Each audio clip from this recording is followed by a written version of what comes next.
recognizing a communist, physical appearance counts for nothing. If he openly declares himself to be a communist, we take his word for it. If a person consistently reads and advocates the views expressed in a communist publication, he may be a communist.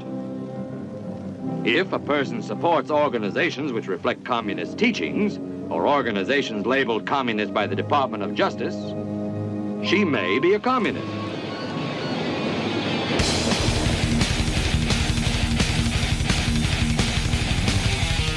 The Red Scare, McCarthyism, the Cold War, and the far left.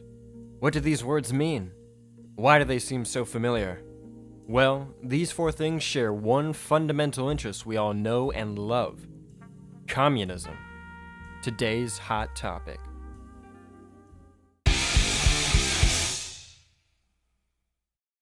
Communism has been one of the United States' greatest foes since Karl Marx decided to write that book. In a society where children are encouraged in their schooling to share, there's an awful lot of use of the words mine and sorry you're poor, but that's just how it works in the United States. Now, the second phrase is not nearly as common as your neighbor's toddler's favorite word to say when you touch his toy truck, but you get the idea. The United States is where people come when they want to win, when all you dream of is fortune. That's why America is 100% capitalist with a completely free market, right? Wrong. Believe it or not, part of our current economic system is socialist. Yep, you heard it right.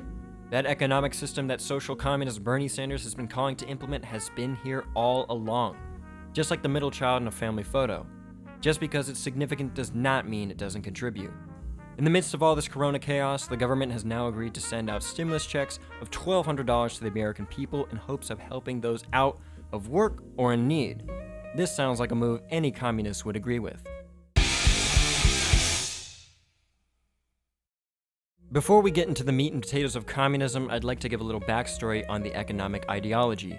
Communism, also known as Marxism, was created by economists Karl Marx and Friedrich Engels in 1848 with their smash hit, the Communist Manifesto. Marx's economic system was a direct response to capitalism in Europe. They were fed up with the proletariat, or the working class, doing all the work while the bourgeoisie, or the capitalist class, made all the profits. Communism essentially removes the class system since all the properties and businesses are equally owned by the state or not owned at all. This means you earn based on how much you work. There is no incentive to become rich because everyone is equal. Many economists dog on communism, saying it's a failed economic system that's never worked. If we look at the USSR, China, and Cuba, this is completely true. Communism is infamous for being decent on paper and horrendous when put into play, plus its association with bad countries like China and the USSR make it an even more daunting system. However, communism is not all for naught, for it inspired some of the ideas we take advantage of in our partially socialist economy today. While I would never say a country should go 100% communist, I think a little communism here and there would not hurt.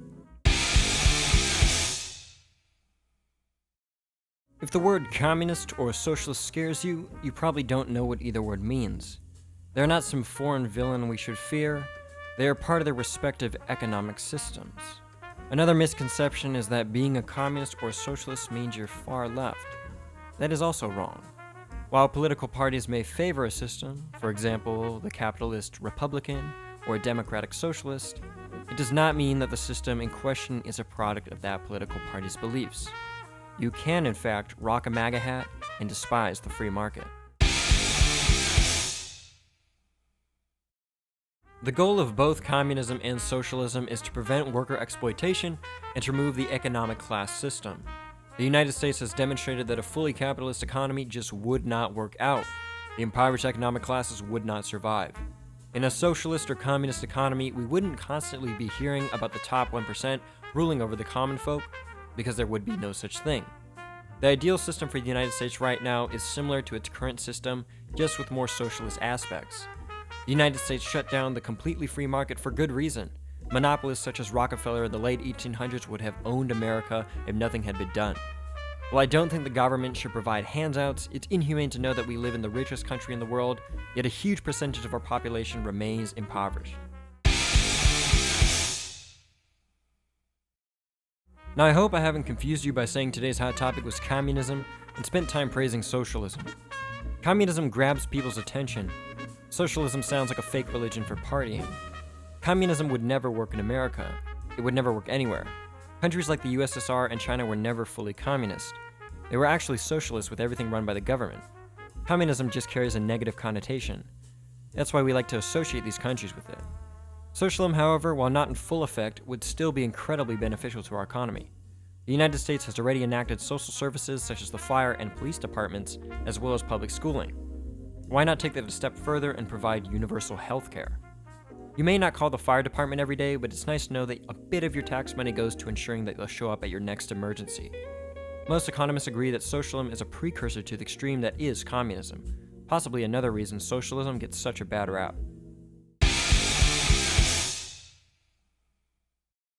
There is no perfect economic system, and there likely will never be. For the most part, the rich will always hate any form of socialism or communism, and the poor will always hate capitalism. It is very difficult for humans to control our greed for power and money. That's why most economic systems today are primarily capitalist. What most people don't know is we've been socialist for some time, too. This combination of socialism and capitalism seems to be the closest we're going to get to an equal system, and even then it's very unbalanced. Especially during this time of need, we need our socialist aspects more than ever. Those who condemn the single parent for asking for a handout do not understand the situation of millions of Americans living paycheck to paycheck that no longer have work. Those who condemn universal health care simply because it's socialist have never lost a loved one because they couldn't afford the bill. Capitalism is great when you've got all that and more, but the reality is a lot harsher for the majority of American citizens. Socialism isn't about being a Democrat. It's about the common good of the people and working to ensure that everyone is equipped with what they need to carry on.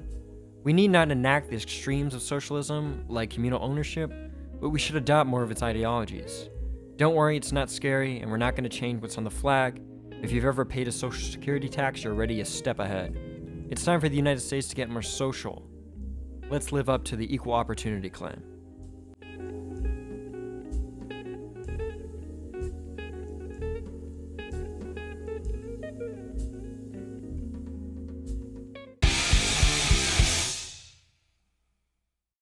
I've signed legislation that will outlaw Russia forever.